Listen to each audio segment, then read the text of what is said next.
ఓం శ్రీమాత్రే నమః ఛానల్లోకి స్వాగతం అండి. ఈ నెల 5, 6 తేదీలలో ధనుస్సు రాశి వారి జీవితంలో అద్భుతం జరగబోతోంది. వీరి దశ తిరగనుంది. మీరు కలలో కూడా ఊహించని విధంగా మీ దుఃఖం దూరం అవ్వబోతోంది. దీని కారణంగా మీరు మానసికానందాన్ని పొందుతారు. అయితే ఈ నెల 5, 6 తేదీలలో ధనుస్సు రాశి వారికి ఏం జరగబోతోంది, వారి దుఃఖం ఏ విధంగా దూరం కాబోతోంది అనే పూర్తి వివరాలను ఈ వీడియోలో మనం తెలుసుకుందాం. కానీ అంతకంటే ముందుగా మీరు కనుక మన ఛానల్ని ఇప్పటి వరకు సబ్స్క్రైబ్ చేసుకోకపోతే సబ్స్క్రైబ్ చేసుకొని పక్కనే వచ్చిన బెల్ ఐకాన్ నొక్కి ఆల్ సెలెక్ట్ చేసుకుంటే మేము ఇలాంటి వీడియోస్ అప్లోడ్ చేయగానే ముందుగా మీకు నోటిఫికేషన్ వస్తుంది. ఇక వివరాల్లోకి వెళ్తే ధనుస్సు రాశి గురించి చూసుకుంటే ధనుస్సు రాశి రాశి చక్రంలో 9వ రాశి. మూల నక్షత్రం 1, 2, 3, 4 పాదాల వారు, పూర్వషఢ నక్షత్రం 4 పాదాలు, ఉత్తరాషఢ నక్షత్రం 1వ పాదం వారందరూ కూడా ధనుస్సు రాశికి చెందిన వారై ఉంటారు. ఈ రాశికి అధిపతి గురువు. ముందుగా ఈ రాశి వారి వ్యక్తిత్వాన్ని చూసుకున్నట్లయితే మీరు చాలా మంచి మనస్తత్వం కలవారని చెప్పుకోవాలి.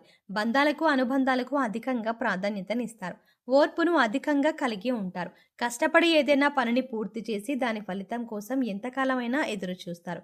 ఎంత కష్టం వచ్చినా బంధాలని వదులుకోవడానికి ఇష్టపడరు. అలాగే కొత్త స్నేహాలు బంధాలు పరిచయం అయినప్పటికీ కూడా పాత బంధాలను విడిచిపెట్టరు. కుటుంబ సభ్యులపైన అమితమైన ప్రేమానురాగాలని కలిగి ఉంటారు. కుటుంబం అంటే ఈ రాశి వారికి ఒక పెద్ద బలం అని చెప్పుకోవాలి. అలాగే ఇది వీరికి ఒక పెద్ద బలహీనతని కూడా చెప్పుకోవచ్చు. కుటుంబ సభ్యుల కోసం ఏం చేయడానికైనా సిద్ధంగా ఉంటారు. ఇక వీరి జీవితాన్ని పరిశీలించినట్లయితే వీరి జీవితంలో అనేక సమస్యలు ఒడిదుడుకులు ఉంటాయని చెప్పుకోవాలి. మీకున్నటువంటి మంచి మనస్తత్వం చేత కూడా కొంతమందిని దూరం చేసుకునే అవకాశాలు ఉంటాయి.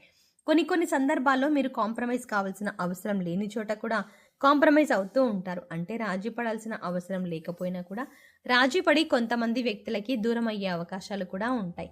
ఇలా రాజీ పడడం వల్ల ఒక వర్గానికి నచ్చితే మరొక వర్గానికి నచ్చకపోవచ్చు. ఈ విధమైన మనస్తత్వాన్ని మీరు కలిగి ఉండడం వల్ల కొంతమంది వ్యక్తులకు దగ్గరయ్యి మరికొంతమందికి దూరం అయ్యే అవకాశాలు ఉంటాయి. ముఖ్యంగా కుటుంబ సభ్యులు కూడా వీరిని అర్థం చేసుకోలేని సందర్భాలు కూడా వీరి యొక్క జీవితంలో అత్యధికంగా కనిపిస్తూ ఉంటాయి. అంటే మీరు రాజీ పడక్కరని సందర్భంలో కూడా రాజీ పడడం వల్ల కుటుంబ సభ్యులకి కూడా మీ పైన కోపం వచ్చే అవకాశం ఉంటుంది. ఈ కోపం కారణంగా వారు మిమ్మల్ని దూరం పెట్టి అవకాశాలు కూడా అత్యధికంగా కనిపిస్తూ ఉంటాయి. అలాగే మీ యొక్క ఈ మనస్తత్వం చేత కొంతమంది మిమ్మల్ని ఉపయోగించుకునే అవకాశాలు కూడా ఉంటాయి. వారి యొక్క అవసరాలకు మిమ్మల్ని వినియోగించుకొని అటువంటి పరిస్థితుల్లో మీరు మానసికంగా ఎంతగానో కృంగిపోతూ ఉంటారు. నమ్మిన వ్యక్తుల వల్ల మోసపోయే పరిస్థితులు కూడా ఈ రాశి వారి జాతకంలో ఎక్కువగా కనిపిస్తూ ఉంటాయి.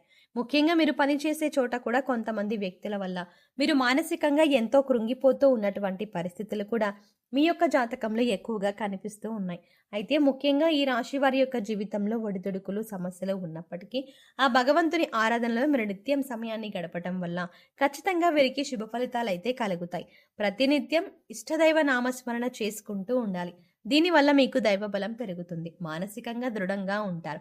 కొంతమంది వ్యక్తులు ఏం చేస్తూ ఉంటారంటే వారికి ఏదైనా సమస్య వచ్చినప్పుడు శని భగవానుని నిందిస్తూ ఉంటారు. అంటే మీద కూర్చున్నాడు మాకు శని పట్టింది అని ఈ విధంగా శని భగవానుని నిందిస్తూ ఉంటారు. శని భగవానుడికి మాటలతో అవమానపరుస్తూ ఉంటారు. ఆ విధంగా మీరు అస్సలు చెయ్యకూడదు. శని భగవానుడికి ఏ రాశి వారు కూడా అవమానించకూడదు. వాస్తవానికి శని కష్టాలు మాత్రమే కాదు సుఖాలను కూడా అందిస్తారు. అది మనం ఆచరించే పనుల మీద ఆధారపడి ఉంటుంది. క్రమశిక్షణతో ఉంటే గనక శని భగవానుడు వరాల జల్లు కురిపిస్తాడు. అంటే మనం చేసే కర్మలకు ఫలితాల్లో మాత్రమే శని భగవానుడు మనకు ఇస్తూ ఉంటాడు.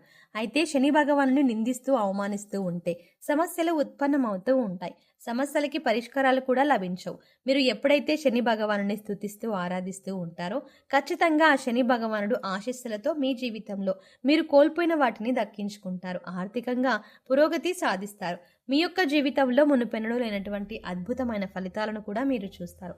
అయితే ముఖ్యంగా మీ జీవితంలో దాన ధర్మాలు చేయడం వల్ల కూడా మీకు అపారమైన పుణ్యఫలం లభిస్తుంది. అంటే మీ యొక్క మనస్తత్వం ఇతరులకు సహాయం చేసే గుణమే కాబట్టి మీరు ఈ విధంగా దాన ధర్మాలు చేయడానికి ఏమాత్రం వెనుకంజ వేయకుండా మీ శక్తి మేరకు అంటే అప్పులు చేసి దానాలు చేయాల్సిన అవసరం లేదండి. మీకు ఉన్నంతలో మీ శక్తి మేరకు దానం చేస్తూ ఉండండి. ఈ విధంగా చేస్తే గనక ఖచ్చితంగా పరమశివుడి అనుగ్రహం మీకు తోడుగా ఉంటుంది. ఆ శని భగవానుడు కూడా మిమ్మల్ని ఎంతగానో అనుగ్రహిస్తాడు. మీ జీవితంలో ఉన్నటువంటి ప్రతి సమస్య కూడా పరిష్కారాన్ని చూపిస్తాడు. అలాగే ఆలయానికి వెళ్ళి నిత్యం మీరు శని భగవానుడి చుట్టూ ప్రదక్షిణలు చేసి నెయ్యితో దీపాన్ని వెలిగించండి. శనివారం రోజు ఈ విధంగా చేస్తూ ఉండండి. మీకు వీలైతే శని భగవానుడికి ఇష్టమైనటువంటి నల్లని వస్తువులు, నల్లని వస్త్రాలు పేదలకు దానంగా ఇవ్వండి. ఈ విధంగా చేయడం వల్ల కూడా అపారమైన పుణ్యఫలం మీకు దక్కుతుంది. ఇక ముఖ్యంగా విషయంలోకి వస్తే, ఈ రాశి వారి యొక్క జాతకం ప్రకారం ఈ తేదీలో మీ దుఃఖమంతా దూరమయ్యే అవకాశాలు కనిపిస్తున్నాయి. అది ఏ రకమైన దుఃఖమైనా కావచ్చు. ఒక్కొక్కరి జీవితం ఏ విధంగా ఉంటుందంటే, ఏదో ఒక సమస్య నెలల నుండి కావచ్చు, లేదా సంవత్సరాల నుండి కావచ్చు, వారిని వేధిస్తూ ఉంటుంది. కుటుంబ సభ్యుల మధ్య సఖ్యత లేకపోవడం కావచ్చు, ఆర్థికంగా ఇబ్బంది పడుతూ ఉండవచ్చు, లేదా మీ వృత్తి వ్యాపారానికి సంబంధించిన సమస్య అవ్వచ్చు, లేదంటే ఇరుగు పొరుగు వ్యక్తులతో విభేదాలు, లేదంటే బంధువులతో విభేదాలు. ఈ విధంగా ఒక్కొక్కరి జీవితంలో తీరని సమస్య అంటూ మానసికంగా వీరిని వేధించేటటువంటి ఒక పెద్ద సమస్య ఉంటుంది.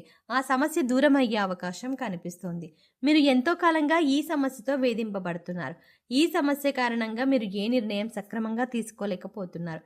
ఇక ఈ సమస్య తీరడం వల్ల మీకు ఎంతో మానసిక ఆనందం కలుగుతుంది. మీ యొక్క జీవితంలో కనిపిస్తున్నాయంటే చాలా కాలంగా మిమ్మల్ని వేధిస్తున్నటువంటి ఒక పెద్ద సమస్యకి పరిష్కారం లభించవచ్చు. ఆర్థికంగా కూడా సమస్యలు తీరిపోవచ్చు. అలాగే అప్పులు చేసి కట్టలేని పరిస్థితిలో మీరు ఉన్నట్లయితే ఆ అప్పులన్నీ కూడా ఈ సమయంలో తీరనున్నాయి. ఆ అప్పులన్నీ కట్టడానికి మీకు మార్గం తెలుస్తుంది. నిరుద్యోగులకి మంచి ఉద్యోగం లభిస్తుంది. ఉద్యోగంలో మీరు శుభవార్త వినే అవకాశం ఉంటుంది. ప్రమోషన్తో కూడిన ట్రాన్స్ఫర్ లభించవచ్చు. అలాగే విదేశాలకు వెళ్ళాలి అనుకునే వారికి కూడా ఇది ఒక శుభ సమయంగా సూచిస్తుంది. విదేశాలకు వెళ్ళి అక్కడే స్థిరపడాలి అనుకునే వారికి కూడా చక్కటి అవకాశం లభిస్తుంది. కుటుంబ సభ్యుల మధ్య ఉన్నటువంటి అపార్థాలు తొలగిపోవచ్చు. కుటుంబ వాతావరణం ప్రశాంతంగా మారవచ్చు. లేకపోతే వివాహం కోసం ప్రయత్నం చేస్తున్న వారికి వివాహానికి సంబంధించి ఒక చక్కటి వార్త వినే అవకాశాలు కూడా కనిపిస్తున్నాయి. ఈ విధంగా మీ యొక్క జీవితంలో చాలా కీలకమైన రోజులుగా చెప్పుకోవాలి. ఈ 2 రోజుల్లో మీరు ఉదయం లేవగానే సూర్య భగవానుడికి నమస్కారం చేసుకోండి. సూర్య ఆరాధన చేయడం వల్ల అద్భుతమైన ఫలితాలు పొందవచ్చు. ఆరోగ్యం మెరుగుపడుతుంది. ఈ 2 రోజుల్లో మాత్రమే కాదండి, ఎప్పుడైనా సరే ప్రతిరోజు మీరు సూర్యోదయానికి ముందే నిద్రలేచి ఉదయించే సూర్యుడికి నమస్కరిస్తే కనుక ఆ సూర్య భగవానుడి యొక్క ఆశీస్సులు ఎల్లవెల్లలా మీకు తోడుగా ఉంటాయి. అలాగే ప్రతిరోజు కూడా సూర్యుడికి ఆర్జ్యం సమర్పించండి. అంటే ఒక రాగి పాత్రలో నీళ్లు తీసుకొని అందులో కొద్దిగా కుంకుమ, అక్షతలు, ఒక ఎర్రటి పువ్వుని వేసి సూర్యుడి వైపు తిరిగి ఖచ్చితంగా మీ చేతులని, అంటే సూర్యుడి వైపు తిరిగి మీ చేతులను నుదుటి కంటే కూడా పైకి పెట్టుకుని 2 చేతులతో చెంబు పట్టుకుని సూర్యుడికి నీళ్లను సమర్పించాలి. అయితే ఇలా సమర్పించిన నీళ్లు మీ కాళ్ళ మీద పడకుండా చూసుకోండి. ఏదైనా మొక్కలో కానీ లేదా వేరే ఏదైనా టబ్లో కానీ ఆ నీళ్లు పడేలా చూసుకోండి. అలాగే ఇంట్లో కూడా ప్రతిరోజు దీపారాధన చెయ్యండి. దీనివల్ల మీకు ఇంట్లో అలాగే మీలో కూడా పాజిటివ్ వైబ్స్ వస్తాయి. సో చూసారు కదండి, ఈ నెల 5, 6 తేదీలలో ఈ రాశి వారికి తీరని కోరిక ఏ విధంగా తీరింది, అలాగే ఎవరి స్థితిగతుల్ని బట్టి, ఎవరి అవసరాలను బట్టి వారికి ఏ విధమైన కోరిక తీరింది అనే అంశాలతో పాటుగా ఈ సమయంలో మీరు చేసుకోవాల్సిన దేవతారాధన, అలాగే పరిహారాల గురించి ఈ వీడియోలో మనం వివరంగా తెలుసుకున్నాం కదా. ఈ వీడియో మీకు నచ్చినట్టయితే లైక్ చేయండి. అలాగే మీ ఫ్రెండ్స్ అండ్ ఫ్యామిలీ మెంబర్స్లో ఎవరైనా ధనుసు రాశి వారు ఉన్నట్లయితే వారితో ఈ వీడియోని షేర్ చేసుకోవడం మర్చిపోకండి. కానీ అంతకంటే ముందుగా మీరు కనుక ఇప్పటి వరకు మన ఛానల్ని ఇంకా సబ్స్క్రైబ్ చేసుకోకపోతే వెంటనే సబ్స్క్రైబ్ చేసుకొని పక్కన ఉన్న బెల్ ఐకాన్ క్లిక్ చేసి అందులో ఉన్న ఆల్ అప్డేట్ని సెలెక్ట్ చేసుకోవడం ద్వారా మేము చేసే ప్రతి వీడియో అప్డేట్స్ మీ మొబైల్కి నోటిఫికేషన్గా అందుతుంది. మరో చక్కటి వీడియోతో మళ్ళీ కలుద్దామండి. ఓం శ్రీ మాత్రే నమః.